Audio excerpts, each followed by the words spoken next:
Perang Badar 17 Ramadan, tahun kedua Hijriah.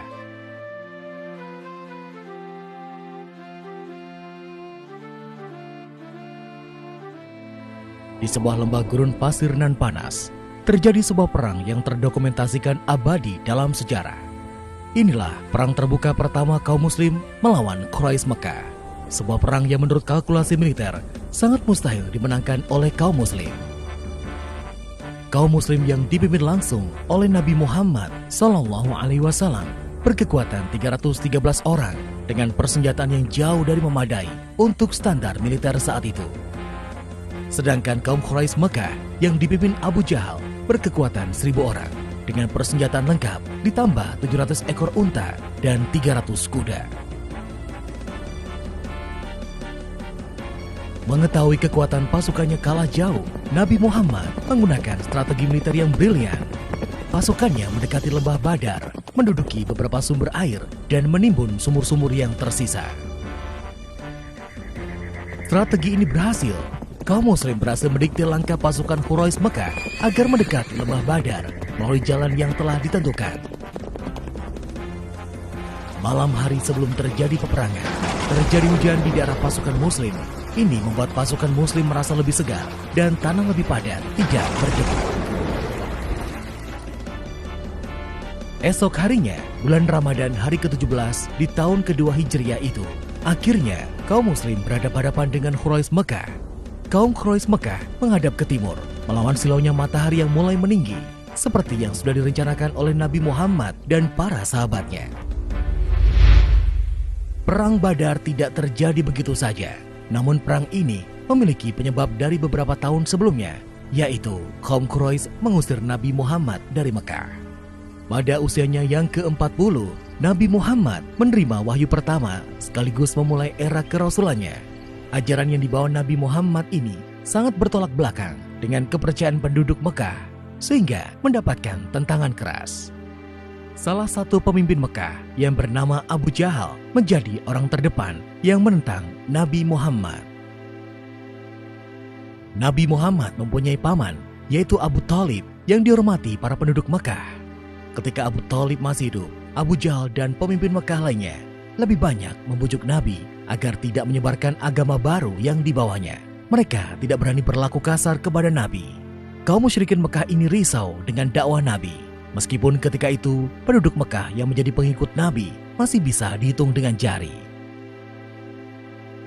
Sepeninggal Abu Thalib, Abu Jahal dan kaum Quraisy lainnya tidak lagi mendapatkan penghalang untuk meneror Nabi Muhammad.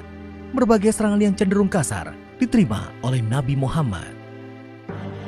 Setelah tidak bisa menghentikan dakwah Nabi dengan teror, Abu Jahal merencanakan pembunuhan kepada Nabi Muhammad untuk menghindari tanggung jawab tunggal. Abu Jahal membawa perwakilan dari seluruh klan yang ada di Mekah. Namun, rencana pembunuhan ini gagal total ketika yang ditemukan adalah Ali bin Abu Thalib, bukan Nabi Muhammad.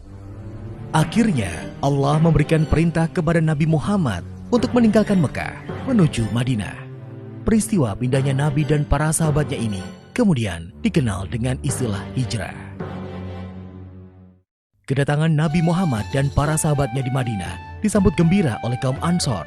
Mereka sedari awal memang sudah mengundang Nabi Muhammad dan para sahabatnya agar pindah ke Madinah seiring meningkatnya teror kaum Quraisy Mekah. Ansor artinya adalah penolong. Sebagian penduduk Madinah yang sudah menjadi muslim menyediakan keperluan untuk Nabi Muhammad dan sahabatnya. Sedangkan para sahabat yang mengikuti Nabi hijrah ke Madinah disebut dengan kaum Muhajirin. Setelah beberapa lama di Madinah, Nabi Muhammad beserta para sahabatnya mulai melancarkan ghazwu terhadap kafilah dagang milik Quraisy Mekah. Ghazwu adalah serangan demi mempertahankan hidup. Target utamanya adalah mengambil hewan ternak atau harta benda, serta menghindari jatuhnya korban jiwa. Ghazwu dilakukan Nabi Muhammad untuk membalas Quraisy Mekah yang mengambil harta benda kaum muslimin ketika mereka hijrah ke Madinah. Hingga pada akhir bulan Rajab, tahun kedua Hijriah, kafilah dagang milik Abu Sufyan dari Syam menuju Mekah yang melewati dekat Madinah diserang oleh kaum muslimin. Abu Sufyan dan kafilahnya berhasil meloloskan diri. Bahkan Abu Sufyan sempat mengirim orang untuk meminta bantuan ke Mekah. Kaum Quraisy Mekah yang telah jengkel kepada kaum muslim di Madinah segera merespon dengan mengirim pasukan perangnya. Perang pun tidak terelakkan. Hari itu, pada 17 Ramadan tahun kedua Hijriah, kaum muslimin dengan kekuatan yang tidak memadai harus berhadapan-hadapan dengan Quraisy Mekah yang unggul dalam jumlah orang dan persenjataan.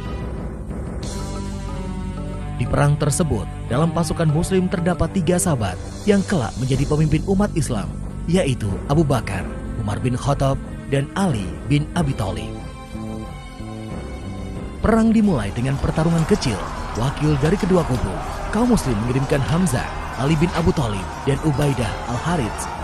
Sedangkan Quraisy Mekah mengirimkan Utbah, Syaibah, dan Walid bin Utbah.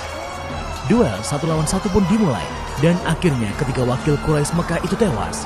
Sedangkan wakil kaum muslim, hanya Ubaidah yang mendapatkan luka agak serius, sehingga tidak mampu melibatkan diri dalam perang besar. Perang besar pun dimulai. Kaum muslim terbagi dalam 3 bagian, yaitu kanan, tengah, dan kiri. Mereka bertempur dengan menjaga jarak sambil melepaskan anak-anak panah. Mereka terkoordinir dalam satu perintah langsung dari Nabi Muhammad. Sedangkan Quraisy Mekah berperang tanpa koordinasi yang jelas. Masing-masing pemimpin klan membawa anak buahnya berperang tanpa menghiraukan kesatuan tempur dengan pasukan dari klan lainnya. Pertempuran pun terjadi dengan sengit, suara pedang beradu, diselingi dengan hujan anak panah memenuhi lembah Badar.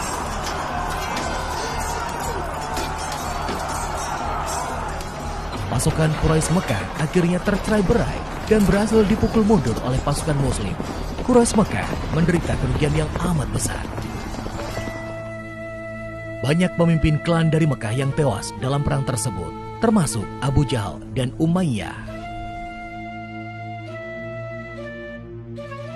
Meskipun menang telak, Nabi Muhammad melarang kaum muslim melakukan pembantaian. Mereka yang terluka mendapatkan perawatan, sedangkan tawanan perang diperlakukan dengan baik.